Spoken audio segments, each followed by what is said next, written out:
This is some exclusive content. Get this.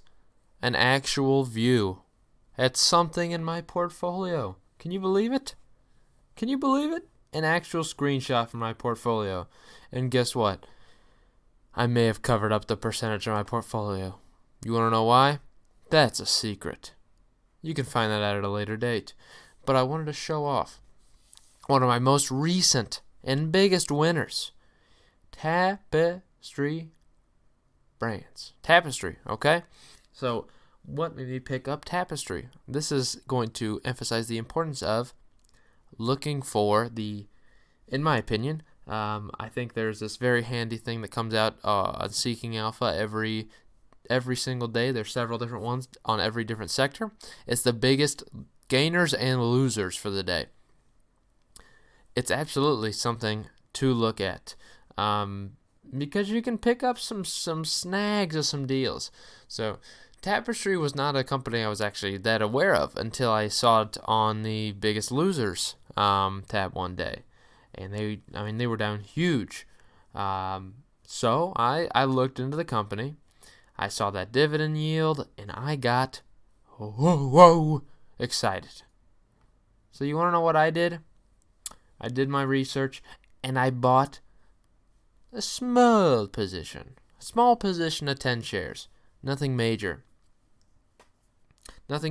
but that's not where I'm stopping, okay?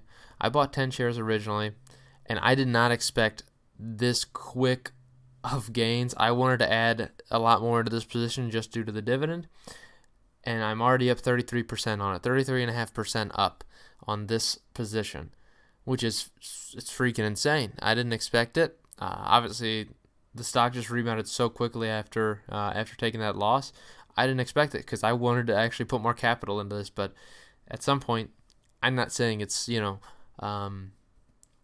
to buy at these levels, but I mean I hate putting in too much if I'm already at quite a nice gain. So I'll do some considerations and see when I might want to buy some more. But just wanted to give you guys an actual view of my portfolio. Not my whole portfolio, but you don't know what? A single stock in my portfolio. So what's going on here with Tapestry that's leading us to this high of gains? So let's get the picture. Not 1 month out. Let's look 6 months out.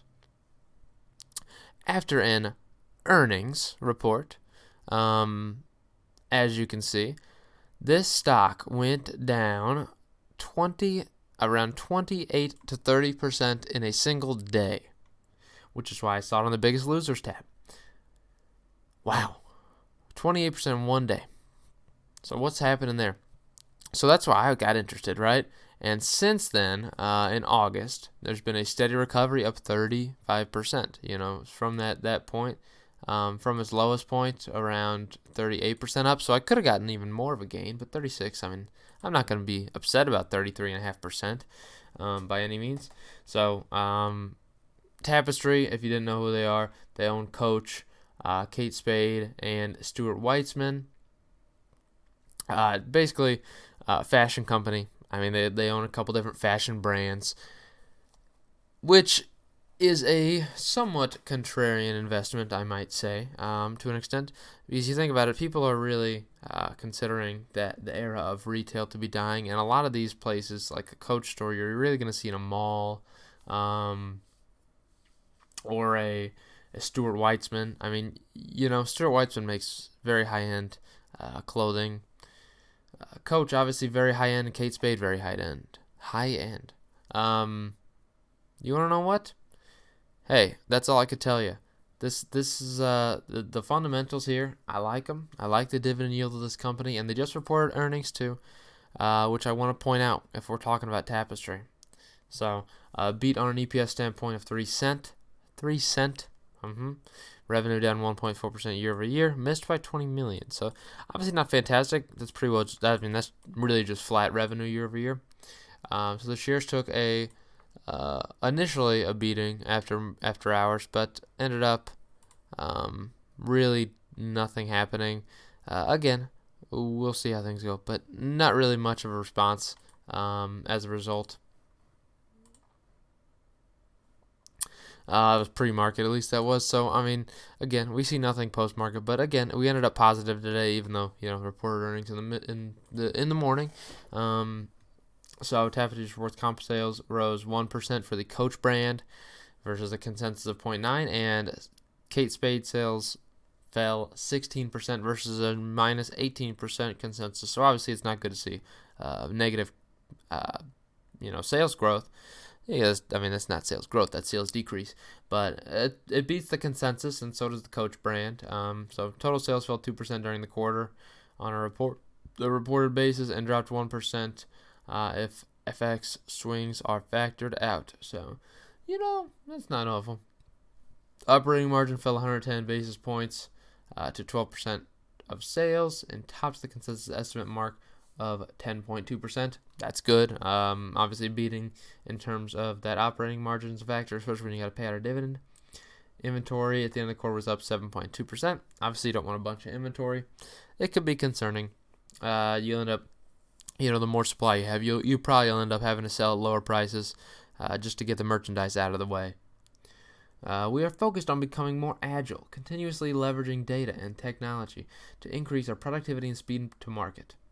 These improvements will enable us to fund additional brand building and initiatives and return capital to shareholders. And you know what? Yeah, you know what? They do, in fact, return capital to shareholders. And I will show you exactly how they do that in the form of these dividends. Payout ratio around 52%, not mega high. It's a little bit high. A little bit high only. And if we're looking at dividend growth, well, would you look at that? They haven't had much dividend growth over the last 5 years. Pretty well flat. Which, it's nothing absurd to have a little bit of a flatness. I mean, it's been a consistent 33.75 cent, which a lot of people were concerned with, thinking that there was a chance after bad earnings they would cut dividend, which again would be a factor that could make the stock go spiraling down. Any stock could go spiraling down if they do that. But a 33 cent, the yield is around 5% because of it. But 33.75 cents, that's a good dividend. You see the dividend safety rating. Well, you don't know what? Payout ratio 52%. Nothing significant here. Look at that. Payout ratio's getting a lot more manageable. That's not awful. In my perspective, I like it. I like what's going on here. So here's just the results here. Let's look into some specifics. Our values: optimistic, innovative, inclusive. I can't speak right now. It's getting rough here. So we got the Coach brand here with this lady with an owl on her shoulder for some reason. Don't know what's going on there. Stuart Weitzman with how is he stretching his leg more than this chick? I'm very confused. I just don't want to talk about it. Then we, of course, have Kate Spade. And it's Kate Spade because there's a spade behind her. Get it? It's a spade. Wow. Feminine, optimistic, and joyful Kate Spade. Well, Coach is confident, modern, authentic. And you want to know what, Stuart Weitzman? That's right. Polished, sophisticated, and empowered. So, Tapestry as a whole, you see where the issue might fall here. Stuart Weitzman, what are you doing? Obviously, Coach being their leading brand, no shocker there. Coach is the big brand there. Kate Spade falling behind. Stuart Weitzman, not so good, and a negative operating margin, which is rough. Obviously, you don't want to see that. Sales for them around less than, that's rough. Less than 400 milo. Coach, again, good operating margin, good number of stores, good revenue. Kate Spade could work on operating margin, but overall, good revenue. Good revenue. Stuart Weitzman, room to improve. So obviously, here's the products listed here.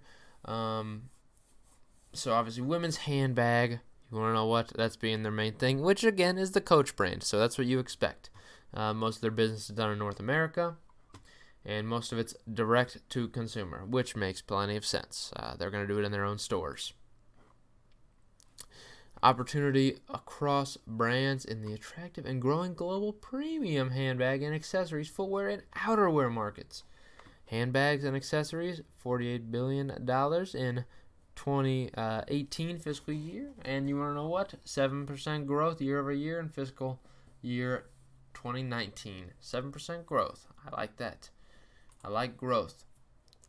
Here's the leadership team, led by the chairman and CEO, Jide Zeitlin. There you go. And a whole list of these lovely people. Araldo Paleto. I like him. 2020 overview. Let's look at 2020 overview. Okay? Strategic priorities. Fuel brand innovation. Accelerate product newness. I love newness. Not nudeness. I do love nudeness. Love nudeness. But how about newness? Build brand connections through cultural relevance. Makes plenty of sense. Drive global growth, maximize opportunity with Chinese consumer globally. Again, Chinese market is a huge market. I think what's rough for them is the economy right now. It's very rough in China. So a brand like Coach probably is not the best brand to go in there and necessarily be successful. I think Kate Spade certainly has a chance to. Obviously still a high-end brand, but not quite Coach high-end. Invest in digital and data, increased power of digital platforms, e-commerce, customer experience, and marketing. That's really where their goal is. They want to. I mean, if I'm, Coach, I'm going to turn away from that physical store layout to more sales on digital. I want to push digital. That's really just kind of their market. That's just who it is. It's a higher end brand. People are going to be looking online for it. It makes more sense to have a more intuitive website, a nice website for people to use. It just seems more intelligent for me. Further integrate data labs into core processes makes sense. Harness the power of multi-brand. Capture the full benefit of multi-brand structure. Increase speed and flexibility of supply chain. Makes plenty of sense. Provide opportunities for talent movement across brands. I mean, this makes plenty of sense. Integrate the brands. I mean, you don't need to have them separate. I mean, it's not necessarily fair to have them separate. If some of them are showing success, bring that success elsewhere. We are dedicated to drive organic growth rather than pursuing strategic acquisitions while returning capital to shareholders. While continued momentum at Coach, our main priority is to fuel and accelerate in our acquired businesses to unlock the power of multi-brand platforming. Again, they want to grow all their businesses from Stuart Weitzman to Kate Spade to Coach. And Coach is one of their consistent growers, but they just need to spread that growth out. Commitment to shareholder returns. Consistent with our expectations, we brought back $300 million of common stock. That's right, they did. Together we will, with our current annual dividend payout, we are on track to return approximately $700 million to shareholders during the fiscal year. Nice numbers. Achieved revenue consistent with our expectations, adjusting operating income and EPS ahead of forecast. Delivered solid and consistent performance at Coach, largest brand of our house, which I mentioned there, highlighted by 8th consecutive quarter of positive comp sales growth. That's what we look for. Realized comp sales decline in line with forecast at Kate Spade. Again, I need to really work on Kate Spade and get that brand going properly. Previously identified product and merchandise challenges currently being addressed. So if they address them, they'll figure it out. Progressed on key strategic initiatives at Stuart Weitzman, despite negative top-line impact from soft wholesale demand and continued operational challenge. Repurchased $300 million in common stock, return approximately $700 million to shareholders. Makes sense. We talked about that. Commenced in an in-depth, comprehensive, and efficient review of our business to address both near and long-term opportunities to drive organic growth, profitability across the portfolio. Again, we want all the brands to be profitable. That includes you, Stuart Weitzman. You hear me? Maintaining key elements of financial guidance for 2020. Love when they maintain it. So their guidance being low single-digit growth in revenue. Hey, that's fantastic. Growth is perfectly fine. Slight sales growth in Stuart Weitzman. Low single-digit growth for Kate Spade. Low and mid-single-digit sales growth at Kate Spade. And Coach, I feel like I messed that one up. Modest year-over-year decline in terms of margin. Reflects pressure from Kate Spade footwear. Kate Spade footwear. Obviously, they're clearly not making margin on it, but as long as they keep their margin above 10%, I think it's fine. Growth including outgoing impact of strategic investments in new stores, regional buybacks and systems, and net interest expense of approximately $50 million. Tax rate in the area of 17.5%. Reasonable. These are all things that I understand. Highlights from 2019. Ongoing strength of business internationally. They still need to work on that international business to keep it going. Advanced strategic initiatives, most notably building the foundation for a multi-brand platform. That's kind of their goal there, is combine all the brands as we generated. Anticipated synergies from the successful integration of Kate Spade. Strengthened Tapestry's leadership team with the hires of Noam Paransky, who was the Chief Digital Officer, Tom Glazer, Chief Operation Officer, and Joanne Crevoiserie, Chief Financial Officer. Delivered strong results at Coach. Nicola Glass's creative vision at Kate Spade with an iconic branding elements garnering a positive response from consumers. Drove top-line growth at Stuart Weitzman. Established and commenced $1 billion share buyback program. Underscoring our confidence with the future. Returned $490 million to shareholders through dividend and share repurchases. Obviously, there's still more to go in terms of that then. Remain steadfast in our long-term strategic vision. As you should. Okay. 3% growth in overall net revenue. Not bad. Gross profit of $4 billion. Which after these the SG&A expenses, you're ending up with $950 in take-home cash or operating income, as that were, which is a nice earnings per share. Fiscal 2019, the board of directors approved share repurchase program. That's right, and they still have more time to do that. Look at that. That's what we're talking about. Look at that Coach purse. Look at that Coach store. Look at that Coach store. 4% IQ. I mean, come on now. Coach inspires. They really love Coach.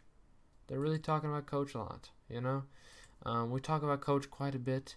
And you want to know what they're going to go specifically into brands? But here's the point. Here's the point, guys. Have you seen this money gain? Okay, 33.5%. That's all I got for you. Boom.